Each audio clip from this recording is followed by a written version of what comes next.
오늘 우리에게 주신 하나님의 말씀 보도록 하겠습니다. 레위기 25장 1절로 7절 말씀입니다. 생명의 샘가 5월 1일 월요일 말씀 안식년 함께 읽겠습니다. 여호와께서 시내산에서 모세에게 말씀하여 이르시되 이스라엘 자손에게 말하여 이르라.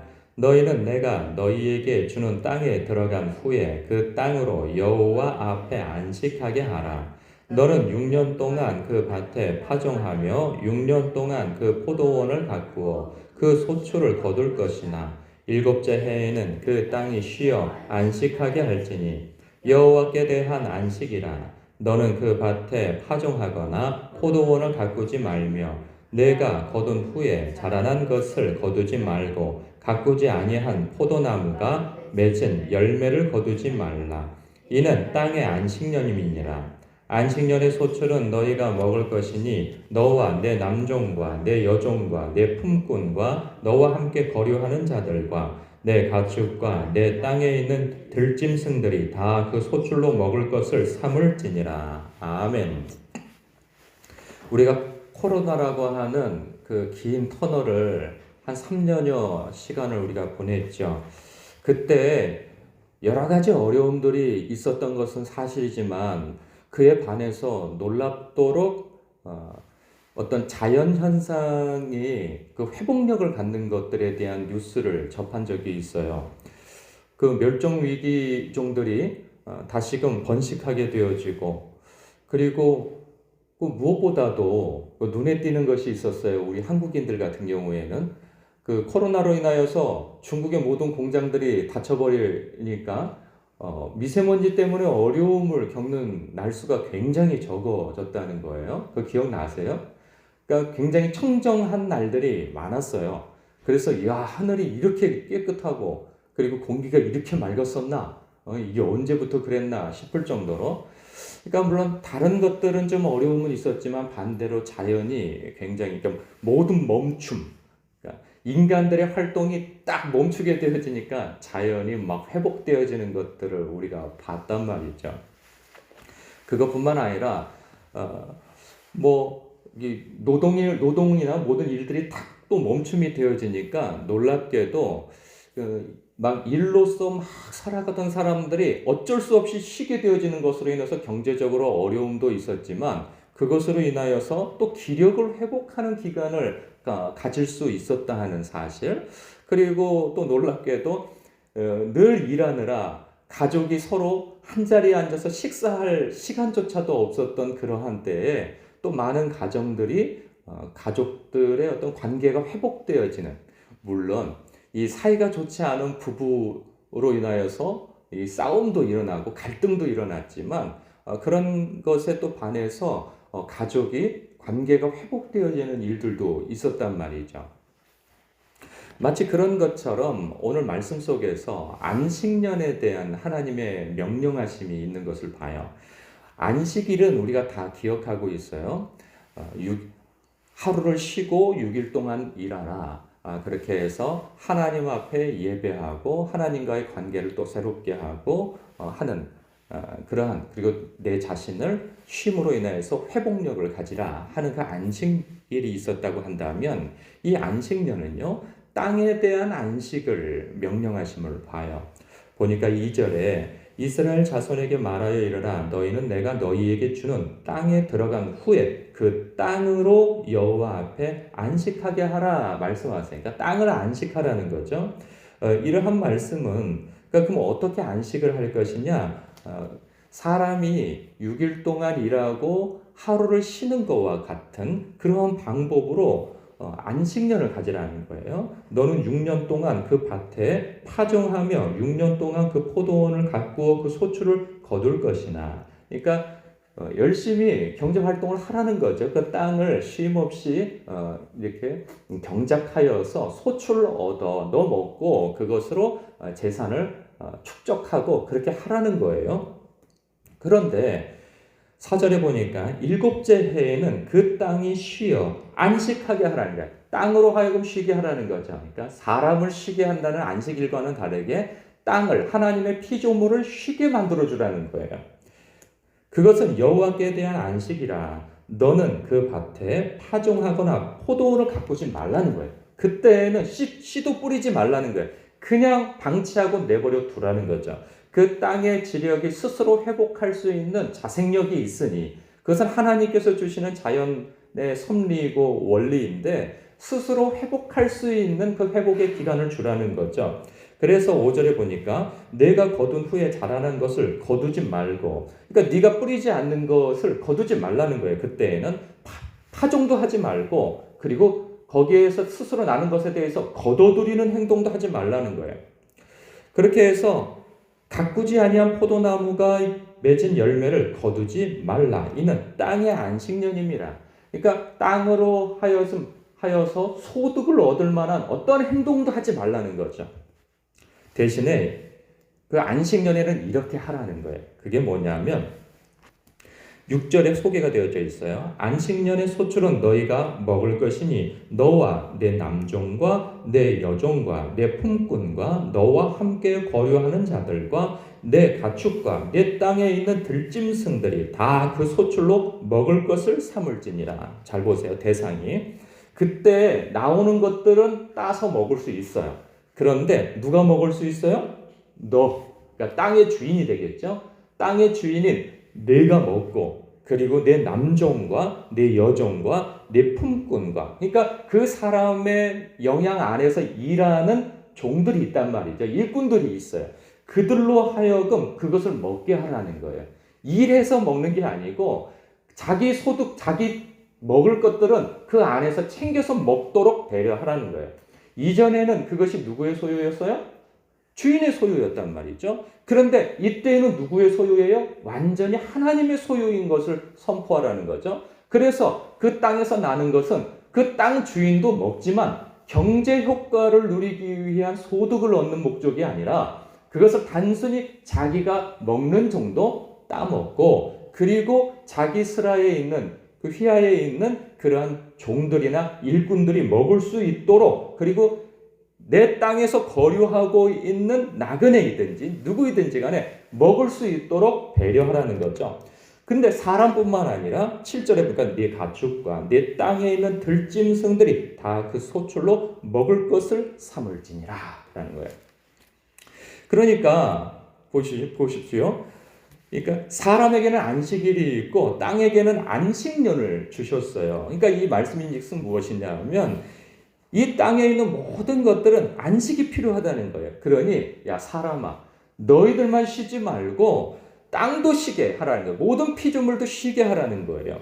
안식일은요, 안식은 사실 참된 안식이 있어요. 그 참된 안식은 언제 이루어지냐면 저 천국에서, 그리고 또 예수 그리스도께서 재림하시는 때에 새하늘과 새 땅이 임하는 그때가 영원한 안식이 있는 때예요. 그렇다고 한다면 이 땅에서 우리가 누릴 수 있는 안식은 무엇이냐? 예수님께서 재림하셔서 우리가 누릴 수 있는 영원한 안식, 온전한 안식의 모형이 되어지고 그림자가 되어지는 것이죠. 그것을 미리 맛보게 하시는 거예요. 하나님께서 우리로 하여금 그것이 안식일이고 우리에게 있어서 안식하는 날이고, 또한 땅에 있어서 피조물에 있어서는 안식년이 되는 거예요. 그렇다고 한다면 이 땅을 쉴 수 있게 하는 사람이 누구겠냐라는 거예요. 종이에요? 아니에요. 주인이에요. 주인. 종은 이 땅을 쉬게 할 능력이 없어요. 그러니까 어떤 사람이냐? 하나님 앞에 청지기적 사명을 받은 사람들이에요. 그 사람들은 대개 지주가 되겠고요. 뭐 오늘날로 얘기하면 사장님이 될 수 있어요. 재산을 소유하고 있는 사람이고 어떤 권한을 가지고 있는 사람이 할 수 있는 일이에요. 그렇다고 한다면 사실 이 말씀을 묵상하면서 여러분, 안식년을 가질 수 있는 사람이 얼마나 되겠어요? 설령 우리가 사장으로서 있는다 할지라도, 어느 정도 재산을 가지고 있다 할지라도, 무슨 권한이 있다 할지라도 우리가 이 안식년을 갖는다는 건 참 쉽지 않습니다. 그렇지 않나요? 그런데 우리만 쉽지 않는가? 이스라엘 백성도 쉽지 않아요. 오늘 말씀을 보니까요, 그 적용란에 이런 게 나와 있어요. 시내산에서 안식년 규례를 주었을 때 이스라엘 백성들의 반응은 어떠했을까요? 어땠을 것 같아요? 좋죠. 신나죠. 왜냐하면 이 사람들에게는 쉬는 날이 없었어요. 노예의 삶을 살았을 때에는 안식일도 없었을 뿐만 아니라 안식년은 더더군다나 없었죠. 365일 늘 나가서 일만 했어요. 그런데 이 종으로 살았던 그들에게 자유가 주어지고 하나님의 백성이 되어져서 이제 이 세상의 청지기가 되어지고 자유민이 되어졌을 때 그들에게 요구되어지는 것이 바로 안식일이고 안식년이었단 말이죠. 이때에는 종된 위치에서 있을 때에는 이게 얼마나 신나고 얼마나 황홀하고 얼마나 기쁜 날이 되겠어요. 그런데 이게 그 다음에 읽어보니까 실제 가나안에 들어갔을 때는 이들은 또 어땠을까요? 그러는 거예요. 이제 들어가서 보세요. 여러분, 일에 대해서 중독이 생기고 일에 대해서 열심히 있는 사람들, 특히 한국인들 같은 경우에는 쉰다는 것에 대해서 죄라고 여기는 그런 강박관념이 있어요. 그렇지 않나요? 그러니까 쉰다, 논다 하는 것에 대해서는 마치 게으름의 한 표현이고, 그리고 쉰다고 하는 것은 무책임한 것이라고 생각하는 경향이 있어요. 내 몸이 부서져라 일해야지, 내 몸이 닳아지도록 일해야지 하는 것을 미덕으로 생각하는 경향성이 있단 말이에요. 그러니까 오늘날은 뭐 조금 덜할 수도 있지만 이 열심히 있는 사람들은 특히나 그런 경향이 있어요. 더더군다나 어떤 회사를 운영하거나 어떤 작은 것이라도 경영을 할 때 이게 쉽게 쉴 수 있습니까? 우리는 농사를 지으면은 1년 그거 안식년을 가져야지 이런 생각을 가질 수 있지만 농사도 쉽지 않습니다. 농사를 해서 뭐 많은 소득을 얻는 것도 아니고 뭐 그렇다고 해서 부유해지는 것도 아니에요. 농사 짓는 사람들 되게 빚이 많고 되게 가난해요. 그러한 사람들이 1년을 쉰다? 이거 엄청난 결단이 있지 않고서는 할 수 없는 일이란 말이죠. 근데 그러함에도 불구하고 하나님께서 하라는 거예요. 이 당시에. 그러니까 하나님의 나라를 운영해 갈 때에는 그렇게 하라는 거예요. 그런데 이스라엘 백성들이 처음에는 잠깐 하는 것 같지만 나중에 하지 않습니다. 왜요? 막상 현실을 부딪혀 보니까 믿음이 약해지는 거예요. 이거 농사 짓지 않고 땅을 쉬게 하면은 내 소득이 줄어드는데? 아니 내년에 뭐 먹고 살아? 뭐 이런 계산들이 서게 되어지니까 하지 않게 되어집니다. 사람이 물질에 욕심을 갖기 시작하면은 가진 것도 부족하게 생각되어지고 그렇단 말이죠. 근데 하나님께서 너희들은 멈추라는 거예요. 멈추어서 땅을 쉬게 할 뿐만 아니라 너희 아랫사람들까지도 쉼을 주라는 거예요. 그리고 어떠한 소득에 대한 노력을 갖지 말고 그 기간 동안에 하나님과 관계를 갖고 더 깊은 관계를 갖고 또한 잘 보세요. 4절에 보니까 그 땅이 쉬어 안식하게 할지니 여호와께 대한 안식이라.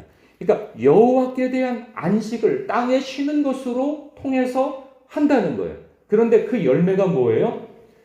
가난한 사람, 약한 사람, 무능한 사람, 그리고 그러한 땅에 서식하고 있는 동식물들에 대한 섬김의 날을 가지라는 거죠. 그러니까 하나님을 사랑하는 것, 즉 안식일을 통하여서 하나님을 사랑하고 경외하고 하나님을 예배하는 날을 가졌다면 이것은 곧 삶 속에서 가난한 자와 무능한 자와 연약한 자와 그리고 하나님의 그 밖에 피조물들을 섬기는 해로 삼아서 섬기라 하는 것이죠. 그렇다면 이것은 우리에게 어떻게 적용할 수 있을까 하는 거예요. 쉽지는 않아요, 분명히. 그러니까 이것을 우리가 적용한다면 이런 거죠. 재능 기부를 할 수도 있다는 생각이 들어요. 내가 지금까지 막 열심히 살아왔다면 이 말씀에 은혜 받는다면 그렇지. 내가 지금까지 내 몸을 돌보지 않고 막 지금까지 살아왔어. 그렇다고 한다면 내가 1년 동안 혹은 뭐 한 달 동안 6개월 동안 심지어는 뭐 한 3개월 동안 어느 기간을 정하고 이 날만큼은 내가 하나님 안에서 안식을 영적인 안식과 육체적 안식을 가질 뿐만 아니라 내가 하나님 안에서 허락되어진 그러한 일들에서 얻은 소득 일부를 내가 세상과 내 주변에 있는 사람에게 재능을 기부한다든가 혹은 내가 얻은 그런 소득 이렇게 1년 동안 얻게 되어진 그 소득 일부를 사람을 키우는데, 돕는데 써야 되겠다. 혹은 내 재능을 그렇게 하는데 써야 되겠다라고 하면서 세상에 환원하게 되어질 때, 내 이웃에게 환원하게 되어질 때, 혹은 하나님의 피조물을 새롭게 하는데 이 어떤 그 뭐라고 할까요? 그건 뭐 동식물이 될 수도 있겠죠. 그러한 것들을 새롭게 하는데 하나님의 마음으로, 하나님의 사랑으로 그것을 통치하고 다스리는 대리 통치자로서 혹은 청지기로서 그러한 일들을 내가 감당해야 되겠다 할 수 있는 것이죠. 그렇게 함으로 인하여서 여호와께 대한 안식을 행하는 것. 이 일의 실천이 있다면 이 또한 하나님께서 안식일과 안식년을 우리에게 허락하시는 의미를 삶으로서 경험할 수 있게 되어지는 거죠. 사실 하기 전에는 그걸 몰라요. 그러나 하게 되어지면 하나님께서 바로 이것 때문에 이렇게 하라고 하시는 거였구나 라고 생각할 만한 기쁨과 평강과 참된 안식을 열매로 얻을 그 무엇이 있을 거라 하는 것이죠. 저도 이것을 이 말씀이 이렇게 전하지만 실천해 본 바가 없고 경험해 본 바가 없어서 저는 잘 모르겠어요. 안식년? 우리는 안식년 하면 내가 쉬는 것만 생각했잖아요. 뭐 목회자가 안식년을 갖는다, 뭐 안식월을 갖는다, 혹은 뭐 성도님들도 이제 안식년을 갖습니다. 혹은 뭐 안식월을 갖습니다. 뭐 이런 멈춤. 해서 자기에게 집중되어지는 것만 생각했는데 그것 이상이구나 하는 것을 오늘 말씀을 통해서 새롭게 알게 되어졌다는 사실입니다. 여러분 각자가 이 말씀을 깊이 묵상하심으로 인하여서 나의 삶에 있어서 하나님 앞에 청지기다운 삶을 어떻게 회복하고 어떻게 실천해 나갈 것인가에 대한 묵상이 여러분 각자에게 있으시길 주님의 이름으로 축복합니다. 기도하겠습니다.